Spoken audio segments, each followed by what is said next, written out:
कोई व्यक्ति अपने पूरे जीवन की कमाई का एक हिस्सा इन्वेस्टमेंट कर एक मकान या दुकान खरीदता है और उम्मीद करता है कि बुढ़ापे या रिटायरमेंट के बाद घर को भाड़े पर देकर आने वाले पैसे से गुजारा कर लेंगे। लेकिन जब उस मकान या दुकान पर किराएदार कब्जा जमा कर बैठ जाए और खाली करने के लिए बहाने बनाने लग जाए तो समझो मामला गंभीर रूप लेने वाला है। किराए पर मकान या दुकान देना प्रॉपर्टी मालिक के लिए बना सरदर्द। एग्रीमेंट की तारीख पूरी होने के बाद भी जब मकान या दुकान खाली कराने में दिक्कतों का सामना करना पड़ जाता है तो मकान मालिक काफ़ी परेशान और हताश हो जाते हैं। नाम तृप्ति नटवरलाल हरसोरा है। मेरा फ्लैट काशीमीरा में था, काशीमीरा में है अभी भी, और मैंने भाड़े पे दिया था 11 महीने से। तो 11 महीना होने के बाद में भी ना मेरी भाड़ुआ खाली नहीं कर रही थी। मैंने कई बार 7-8 बार जाके रिक्वेस्ट किया, भाई आप खाली कर दो, क्योंकि झगड़ा वगड़ा नहीं चाहिए हम लोग को, पुलिस केस वगैरह नहीं चाहिए। बहुत बार उसको 3-4 महीना तक तो मैं उसको रिक्वेस्ट ही करती रही, और जाके जनवरी से उसने भाड़ा देना भी बंद कर दिया और मुझे परेशान करने लगी, नहीं खाली करूंगी, तेरे से जो होता है वो कर ले, ऐसा बोली। मुझे बोलती है पुलिस स्टेशन जाना है, पुलिस स्टेशन जा, कोर्ट जाना है, कोर्ट जा। मैं नहीं खाली करूंगी तो तू क्या करेगी? एक तो मैं अपाहिज महिला हूँ, मैं हैंडीकेप हूँ और मेरी मम्मी एजेड है, एजेड औरत है। और ये देख के वो ये सोचने लगे ये लोग क्या ही कर लेंगे करके, ये क्या बिगाड़ सकती है मेरा, ये ना तो पुलिस स्टेशन जाएगी ना ही कोर्ट जाएगी। तो 4 महीना 5 महीना मैं बहुत परेशान हो गई।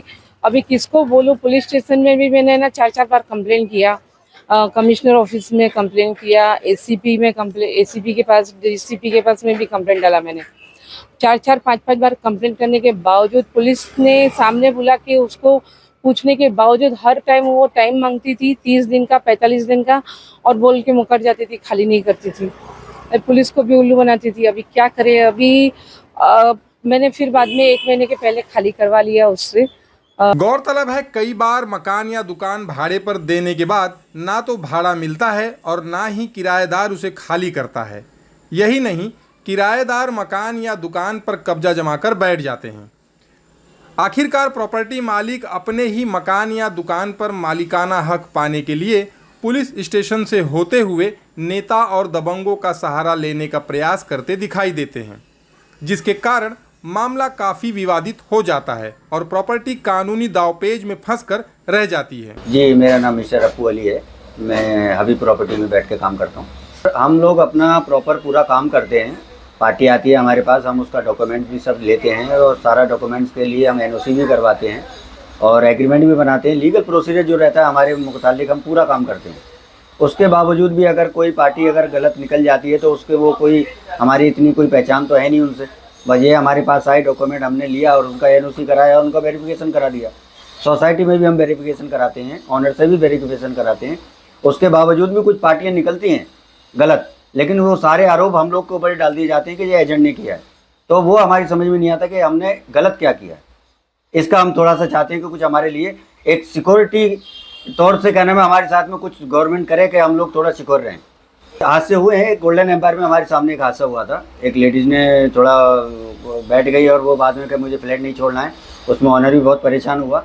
रेंट पे ऐसा है ही, रेंट पे देते हैं तो क्या होता है, अगर टाइम पे रेंट नहीं देगा तो खाली नहीं करेंगे, बोलेंगे अभी क्या, मैं कहाँ भाग जाऊँ, क्या करूँ, दिक्कतें है। सुनना क्या है कि रेंट पे देते एग्रीमेंट ख़त्म हो जाता है, फिर वो खाली भी नहीं करते हैं। वो लोग पुलिस में जाते हैं, पुलिस वाले बोलते हैं सिविल ऐसे हम लोग जाते हैं तो रेंट भी नहीं दे, 4 महीने से रेंट भी नहीं दी। उसके बाद खाली करने जाते हैं तो बोलते हैं हमारे पास पैसा नहीं है और बेटी की तबीयत ठीक नहीं है, बेटी की तबीयत ठीक होगा तब घर खाली करूँगी। प्रॉब्लम है, ओनर यहाँ रहता नहीं, ओनर गाँव में रहता है।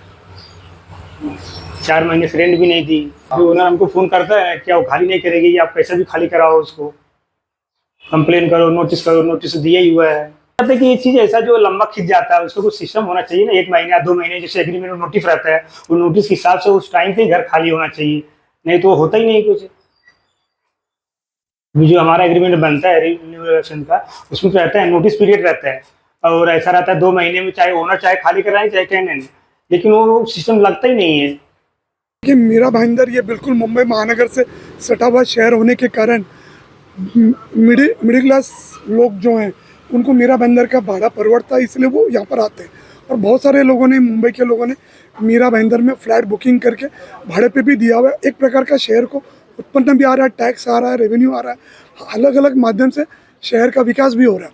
लेकिन ऐसे समय पर अगर कोई घर का मालिक को कोई ज़बरदस्ती बढ़ोतरी दादागिरी करके, ऐसे समय पर मुंबई से आने वाला हर नागरिक सोचता है कि मुझे यहाँ पर घर देना कितना योग्य है। लेकिन यहाँ के स्थानीय गुंडे, स्थानिक पॉलिटिकल नेता किसी न किसी इस टाइप के लोगों को आश्रय देने के कारण ये गुंडागिरी इस शहर में बढ़ रहा है। इसको कहीं ना कहीं रोकना होगा। मकान मालिक जब अपने ही घर को खाली कराने जाते हैं तो पहले शुरू होती है मारपीट और गाली गलौज। इसके बाद किराएदार की शिकायत पर या मकान मालिक या दुकान मालिक पर ही विभिन्न कानूनी धाराओं के तहत मामला दर्ज हो जाता है। समय आ गया है कि सरकार अब रेंटल पॉलिसी के नियमों में बदलाव लाए और हर शहर में पुलिस विभाग की तरफ से एक कमेटी गठित की जाए जो इस तरह के मामलों पर पूरी जांच कर पीड़ित को न्याय दिलाने का काम करे। नहीं तो आने वाले समय में मकान या दुकान मालिक और किराएदार के बीच वाद विवाद कई भयानक आपराधिक मोड़ लेंगे। सबसे पहले तो अगर हम किराए पे कोई भी मकान या दुकान देते हैं तो उसका एग्रीमेंट हम रजिस्टर करते हैं और उसके बाद उसका पुलिस एनओसी करते हैं। जो हमारी तरफ से इंस्ट्रक्शन दिया गया है कि आपको पुलिस एनओसी करना ज़रूरी है, तो वो हम दोनों चीज़ करके और फिर अपना किराए वाले का भी हम थोड़ा बैकग्राउंड भी चेक करते हैं कैसा है क्या नहीं है। लेकिन इसके बावजूद भी कभी ना कभी तो किराएदार कोई ना कोई गलती करता है या कभी खाली नहीं करता है, तो उसके लिए एस्टेट एजेंट कैसे जिम्मेदार हो सकते हैं आप बताइए।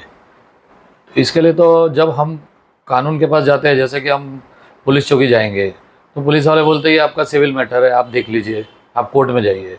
और अगर कोर्ट में हम जाते हैं तो इतना जल्दी उसकी सुनवाई होती नहीं है, बहुत सारे केसेस पहले से ही पेंडिंग है।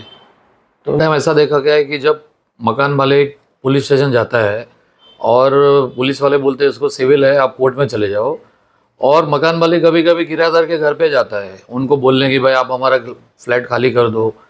थोड़ी नोकझोंक होती है, गर्मा गर्मी होती है, बेशक है कि भाई मेरी प्रॉपर्टी है तो मैं थोड़ा गर्म हो जाऊंगा। उसमें उल्टा किराएदार पुलिस स्टेशन के पास जाता है और पुलिस में जाके ओनर की अपनी कंप्लेंट लिखा देता है। उस टाइम पे फिर पुलिस क्यों उनका ये ले लेती है, उस पर फिर बताती कि वो मारने गया था, ये गया था। आज बताइए कि कोई भी ओनर अपना घर को खाली कराने के लिए क्या मारामारी करने जाएगा, या मारामारी क्या करने जाएगा, आप चुपचाप खाली कर दो। तो बहुत टाइम ऐसा देखा गया है कि भाई ओनर खुद इसमें फंस जाता है, उसका खुद का फ्लैट होते हुए, खुद का दुकान होते हुए। ये एक बहुत बहुत बड़ा गुनाह है ये। आप बताइए कि आपका जिसने पैसा इन्वेस्ट किया है 1 करोड़ रुपया, 2 करोड़ रुपया, और मैं उसके घर पे घुस के जब्त करके बैठ जाऊं, तो गुनाह है, वो बहुत बड़ा गुनाह है। उसके लिए हमको जो भी पुराने कानून है उसको बदली करके एकदम नवा कानून बनाना चाहिए कि जिनका जो ओनर है उनको हमको न्याय जल्द से जल्द देना चाहिए उसके लिए। तो इसके अंदर थोड़ा बहुत फास्ट ट्रैक पे करना चाहिए काम। सर मैं इसके बारे में आपको ये बताना चाहता हूँ कि इसमें इनके पास 2 रेमेडीज़ है। पहले जो ये मैटर जाते हैं एक स्मॉल कॉजेस कोर्ट्स में जाते हैं जो कि ब्रह्म मुंबई में है, दूसरा सिविल कोर्ट में जाते हैं।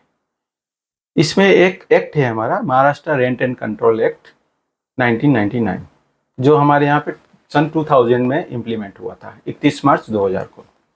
तो सर जितने भी रेंट एग्रीमेंट जो रजिस्टर्ड हुए हैं वो क्लाइंट्स इसमें इनकी remedies Maharashtra rent and control act में जाता है, और जो अनरजिस्टर्ड है या जो जो जो जैसे खाली लैंड है ऑक्यूपाई कर लिया कोई, तो वो सिविल कोर्ट के थ्रू प्रोसीडिंग कर सकते हैं।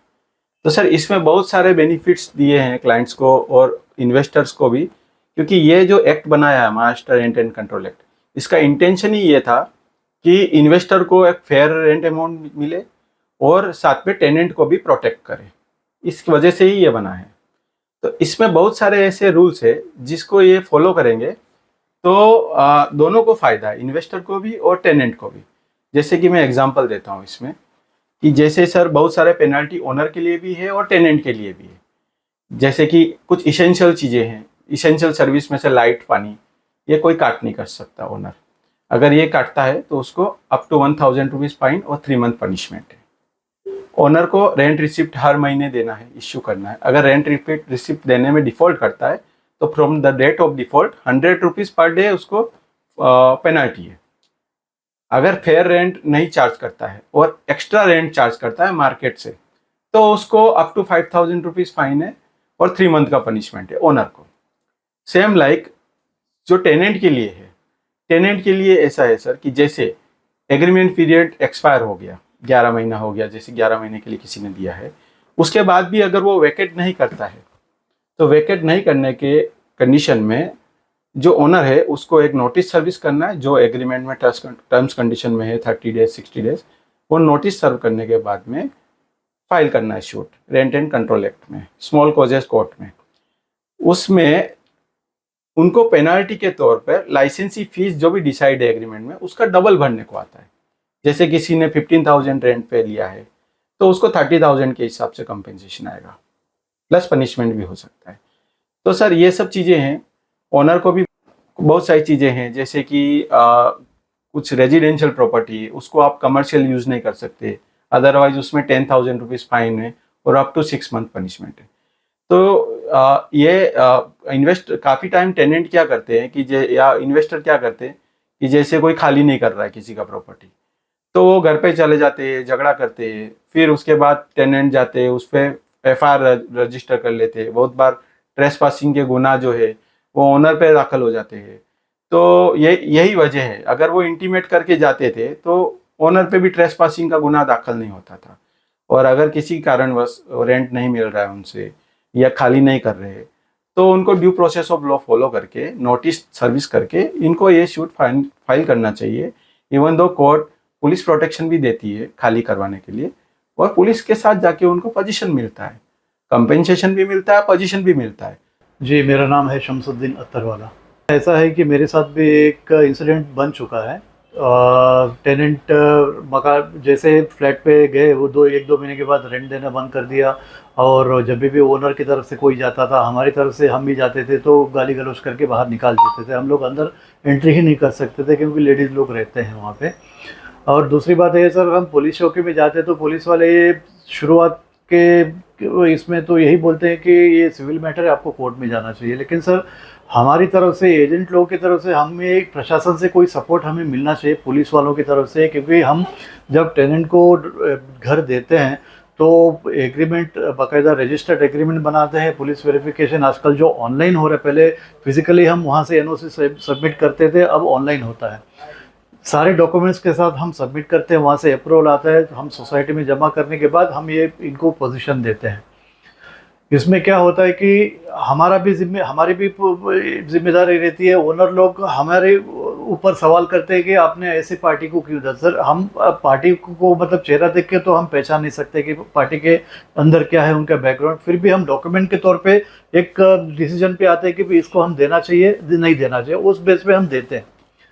और पुलिस वालों की तरफ से सर हमको, हमारी एजेंट एसोसिएशन की तरफ से या एजेंट हमारे ग्रुप की तरफ से मैं रिक्वेस्ट करता हूं कि कुछ सपोर्ट हमको यहां से मिलना चाहिए कोर्ट जाने से पहले। भले हम समझते हैं सिविल मैटर है, कोर्ट में जाना चाहिए, पहले एक स्टेप पे हमको पुलिस से सपोर्ट मिलना चाहिए कि एक बार उनको बुलाना चाहिए, बात करनी चाहिए, और उनको मतलब जो भी है उनको समझा के या तो खाली करवाने के लिए सपोर्ट चाहिए या तो रेंट देने के लिए सपोर्ट चाहिए। दूसरा स्टेप ये बनता है कि हम कोर्ट में जाते हैं।